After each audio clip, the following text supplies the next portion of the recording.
அதிகப்படியான மன அழுத்தம், ஸ்ட்ரெஸ்ஸுக்கு ஆளாவது அடுத்தவங்க பிரச்சனை இல்லை. அடுத்தவங்கன்னா என்ன, குடும்ப பொறுப்புகளை சுமக்கக்கூடிய ஒரு ராசி, வேலை செய்யற இடத்துல எல்லா வேலையான பொறுப்புகளையும் இழுத்து போட்டுக் கொள்ளக்கூடிய ஒரு ராசி, தன்னுடைய உழைப்புல அந்த வழிகாட்டுதல் என்பது சரியாக மகர ராசிக்காரர்களுக்கு கிடைத்து விட்டால்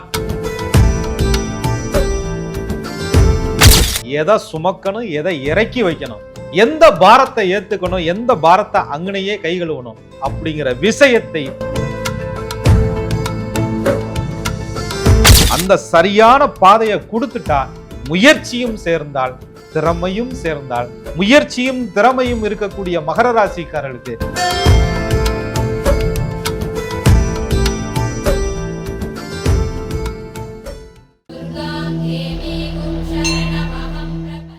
அன்பான நேயர்களுக்கு வணக்கம். 12 ராசிக்காரர்களுக்கு குலதெய்வம், இஷ்ட தெய்வம் இருப்பாங்க.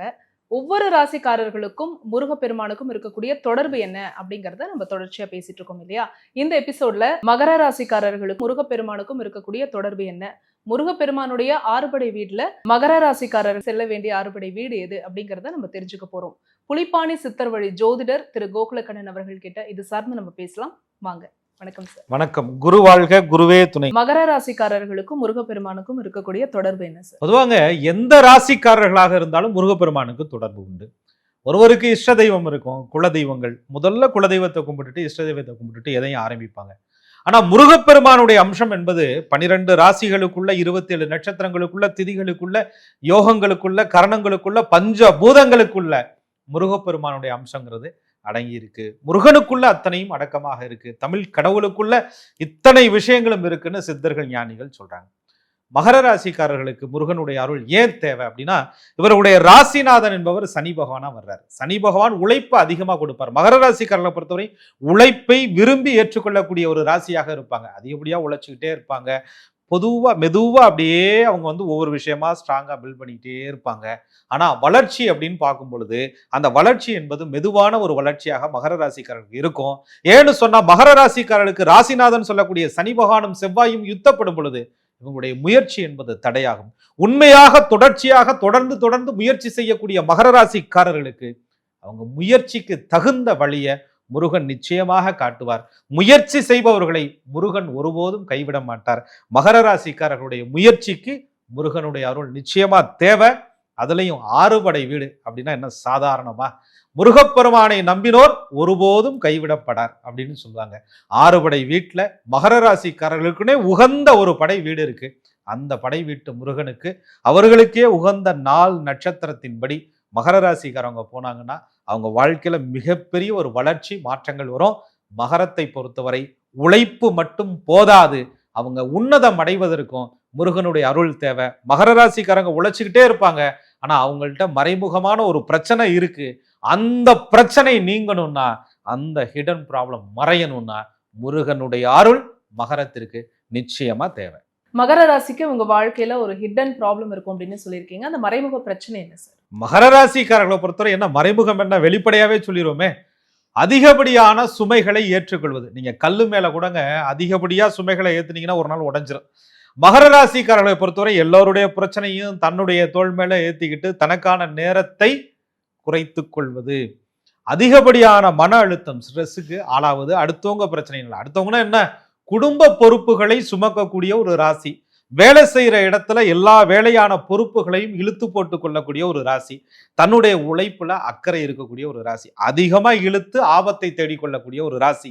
ஆக மகர ராசிக்காரர்கள் அதிக பொறுப்புகளை சுமப்பதனாலும் அதிக சுமைகளை ஏற்றுக்கொள்வதனாலும் அதிகப்படியான பிரச்சனைக்கு ஆளாகிறாங்க. இந்த பிரச்சனை மகரத்திற்கு குறையணும்னா முருகனருள் நிச்சயம் வேணும். மகர ராசியினுடைய முயற்சிக்கு முருகர் முன்னேற்றம் கொடுப்பார் அப்படின்னு சொன்னீங்க. முருகருடைய அந்த ஆறுபடை வீடு எது சார்? நிச்சயமா மகர ராசிக்காரர்களை பொறுத்தவரைங்க அவர்களுக்கு தேவை என்பது உழைப்பு இல்லை.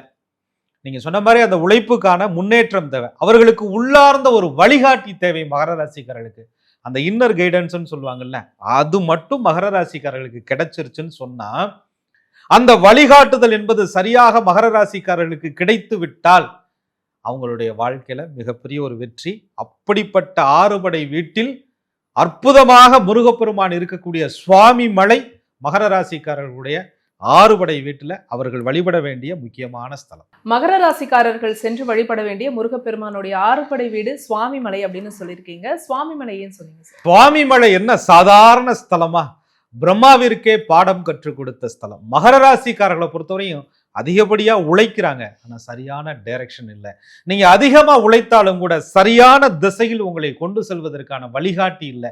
அப்படிப்பட்ட வழிகாட்டி முருகன். அந்த சுவாமி மலையில இருக்கக்கூடிய முருகப்பெருமான் பிரம்மாவிற்கே பாடம் கற்றுக் கொடுத்ததுனால மகர ராசிக்காரர்களுக்கும் வாழ்க்கையினுடைய யதார்த்தமான அர்த்தங்களையும், எதை சுமக்கணும், எதை இறக்கி வைக்கணும், எந்த பாரத்தை ஏத்துக்கணும், எந்த பாரத்தை அங்கனையே கை கழுவணும் அப்படிங்கிற விஷயத்தை மகர ராசிக்காரர்களுக்கு நிச்சயமாக கற்றுக் கொடுப்பார். மகரம் என்பது தனக்குள் எதை சுமக்க வேண்டும், எதை சுமக்க கூடாதுங்கிற ஞானம் சுவாமிமலை முருகனால மகர ராசிக்காரங்களுக்கு நிறைய கிடைக்கும். மகரத்தை பொறுத்தவரை அதிகப்படியான பாரங்களை சுமப்பதால் தன் பாரத்தை சுமக்க முடியாம மகர ராசிக்காரவங்க திண்டாடுறாங்க. அந்த திண்டாட்டம் நீங்கணும்னா சுவாமிமலை முருகன் மகரத்திற்கு தேவை. மகர ராசிக்காரர்களுக்கு நாலேஜ் இருந்தாலும் டைரக்ஷன் தேவை. அந்த டைரக்ஷனை சுவாமிமலை முருகர் கொடுப்பார் அப்படின்னு சொல்லியிருக்கீங்க. இவங்க சுவாமிமலைக்கு போகணும் அப்படின்னா உகந்த நாள், நட்சத்திரம், கிழமை இது சார்? அதாவதுங்க, மகர ராசிக்காரர்களை பொறுத்தவரையும் இல்லை, பொதுவாகவே நம்ம என்ன சொல்லுவோம், செவ்வாய்க்கிழமை முருகனை கும்பிடலாம்யா. ஒரு ராசிக்கு அவங்க 3 நட்சத்திரங்கள்ல ஏதோ ஒரு நட்சத்திரத்துல சில பாத அமைப்புகள்ல பிறப்பாங்க. அவங்களுடைய ஜென்ம நட்சத்திரம்னு சொல்றோம். பிறந்த நட்சத்திரத்தை ஜென்ம நட்சத்திரம். அந்த நட்சத்திரத்தின் அடிப்படையில் 9 தாரைகளாக பிரித்திருக்கிறாங்க. சேமதார, சம்பத்து தார, சாதக தாரையெல்லாம் நீங்க பார்த்திருப்பீங்க. தனக்குரிய சாதகமான நட்சத்திர நாட்களிலே மகர ராசிக்காரவங்க சுவாமிமலை முருகனை தரிசனம் செய்தால் சிறப்பு. அதுல மகரத்திற்குரிய ஆதிக்கம் பெற்ற சனிக்கிழமை என்றும் அல்லது வியாழக்கிழமை என்று மகர ராசிக்காரவங்க சுவாமிமலை முருகனை தரிசனம் செய்யலாம்.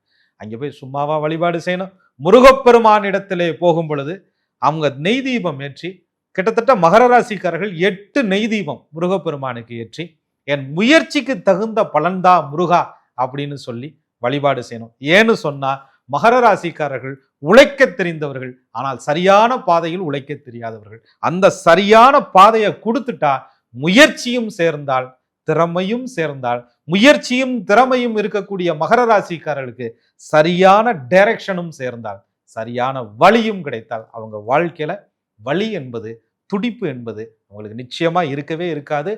வழி பிறந்தால் வலி குறையும். ஆக மகரத்திற்கு தேவை சரியான பாதை. அந்த பாதை சுவாமிமலை முருகன்.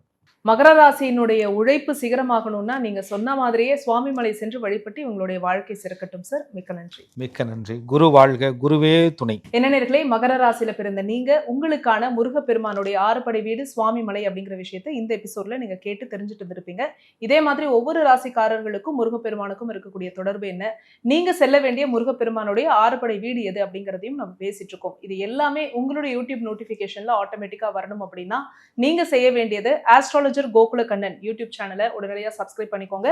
பக்கத்துல இருக்கக்கூடிய பெல் ஐக்கானை மறக்காம கிளிக் பண்ணிடுங்க. இந்த வீடியோவை நீங்க பார்த்ததற்கு மிக்க நன்றி.